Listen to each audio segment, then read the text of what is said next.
Et salut, bienvenue pour cet épisode découverte Papatriarcat Plus. J'ai pris le parti maintenant de vous laisser découvrir un extrait des bonus le jour de leur sortie. Ne soyez pas étonnés, c'est pour ça que je fais ce petit message avant. L'épisode va s'arrêter au bout de quelques minutes. Si vous souhaitez continuer bien sûr l'écoute de cet épisode et de l'ensemble des bonus, vous pouvez cliquer sur le lien en description pour vous abonner. Je vous souhaite un bon extrait. Avec quelqu'un qui a dit que je peux pas jouer aux poupées, et après j'ai pleuré. Bienvenue sur Papatriarcat, le podcast qui réfléchit à la parentalité au XXIe siècle pour l'affranchir du modèle patriarcal. Bienvenue dans cet épisode bonus. Je tiens avant tout à vous remercier énormément, car si vous pouvez l'écouter, c'est que vous soutenez mon travail tous les mois. Et c'est grâce à ce soutien, grâce à cette énergie et à vos écoutes, que le projet Papatriarcat peut continuer, que ce soit en podcast ou sur d'autres supports. Et je vais maintenant vous laisser tranquillement découvrir ce contenu exclusif, et je vous souhaite une très bonne écoute. Et salut, bienvenue dans cet épisode bonus où on va se traiter une nouvelle fois d'un sujet d'actualité qui a été publié dans les pages du Figaro, une tribune, en l'occurrence une tribune collective qui a été publiée le 28 octobre 2022, qui titre la dérive de la parentalité exclusivement positive doit être dénoncée. Donc on reviendra plus tard sur ce point de novlangue qui est très très intéressant quand même. Ça, on pourra aller chercher l'élément rhétorique là-dessous. Alors, cette tribune, elle a été publiée par des personnes qui se présentent comme des spécialistes de l'enfance. Alors, je vais citer tout de suite les premières personnes qui sont signataires. Daniel Marcelli, c'est très long sa description, mais donc il est professeur émérite de psychiatrie de l'enfant et de l'adolescent, ancien président de la Société française de psychiatrie de l'enfant, de l'adolescent et des disciplines associées, président d'honneur de la Fédération nationale des écoles de parents et d'éducateurs. Moira Milolaksach, docteur en sciences psychologiques, professeur de psychologie clinique et de la santé à l'université de Louvain, ça c'est en Belgique. Docteur, si je me suis vraiment raté dans la prononciation de votre nom, déjà, je m'en excuse, et deux, n'hésitez pas, si jamais vous passez par là, à me donner la bonne prononciation, ça sera avec plaisir.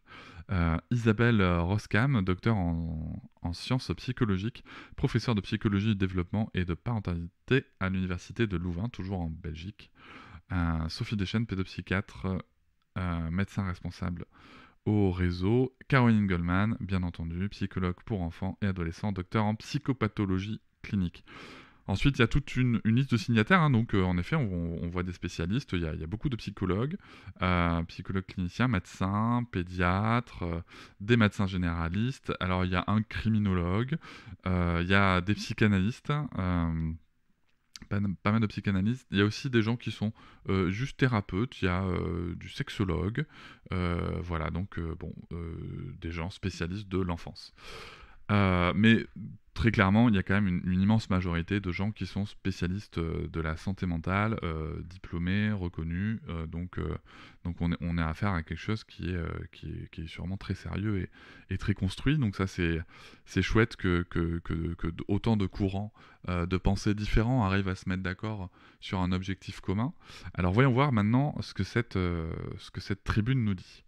Donc, alors que le Conseil de l'Europe dit remettre en question la mise à l'écart de l'enfant pour le punir, le time out, un collectif de 350 spécialistes de l'enfant s'y oppose et propose un autre modèle d'éducation qui conjugue sévérité et l'empathie.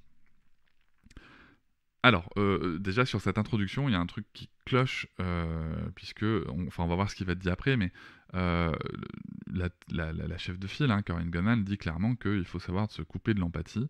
Donc on va voir si c'est quelque chose qui est préconisé ici aussi ou pas. En ce mois d'octobre, une représentante du Conseil de l'Europe a exprimé l'hypothèse de déconseiller à l'avenir le time-out pour nos enfants, ou mise à l'écart temporaire hors de l'espace commun, généralement dans leur chambre pour qu'ils se calment ou pour les punir. Alors ce sont quand même deux points de vue différents tout de suite dans la définition du time-out. Je trouve ça, moi personnellement, un petit peu dommage de mettre ensemble la proposition pour un enfant qui est débordé et qui aurait besoin de se calmer, de lui-même, au calme, que ce soit dans sa chambre ou ailleurs, et le fait d'y amener l'idée de punir, qui n'est pas exactement la même démarche quand même. Il y a quand même un moment où ça peut être un processus d'accompagnement, et l'autre où c'est juste un processus de sanction. Bon, on verra comment ça se développe après. Alors même qu'elle est recommandée par de nombreuses instances internationales. Alors là, du coup, je vous invite à aller voir ma série de vidéos sur le time-out tel qu'il est décrit, en tout cas par les instances internationales, et le time-out tel qu'il est décrit par la chef de file, hein, la signataire Caroline Goldman. On voit bien tout de suite qu'il y a quand même des différences qui sont quand même énormes dans la préconisation, dans la mise en application. Donc je suis déjà moi très surpris en lisant cette tribune qu'on ne fasse pas la différence entre ce qui est dit en France et ce qui est fait à l'international et qu'on fait comme si c'était pareil. Bon. Cette annonce en a choqué plus d'un. Après, c'est une tribune, hein, donc il y a un parti pris. Hein, c'est pas un travail journalistique. Hein, faut remettre l'église au milieu du village. Elle incarne en effet les dérives d'une parentalité exclusivement positive. Alors là, pareil, on ne sait pas ce que c'est la parentalité exclusivement positive, mais je suis sûr qu'on va donner des définitions très pertinentes en suivant. Tandis que la parentalité positive allie deux vecteurs essentiels au développement de l'enfant, à savoir la bienveillance et la fermeté, et que personne n'a... Enfin, là, du coup, c'est moi qui vais commenter, et que personne n'a jamais remis ça en question.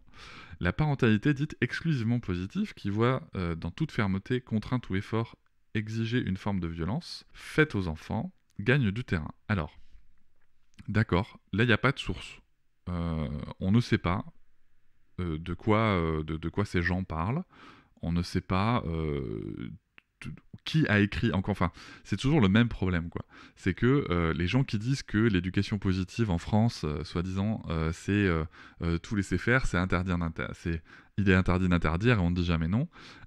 Ces gens-là, en fait, n'ont pour seule source que leur propre interprétation. Je veux dire, là, on a zéro source. Bon, peut-être que ça va venir après. Et voilà, c'est la fin de cet extrait. J'espère qu'il vous a plu. Si vous souhaitez en découvrir plus et découvrir aussi tous les épisodes bonus, mais aussi avoir accès aux épisodes un jour plus tôt et ne plus avoir ni pub ni sponsor, je vous invite à vous abonner à Papatriarcat Plus au lien en description du podcast. Je vous souhaite une très belle journée. Je vous remercie de m'avoir écouté. Je vous invite à vous abonner et nous pouvons aussi nous retrouver sur Facebook, Instagram et sur le blog papatriarcat.fr. À bientôt.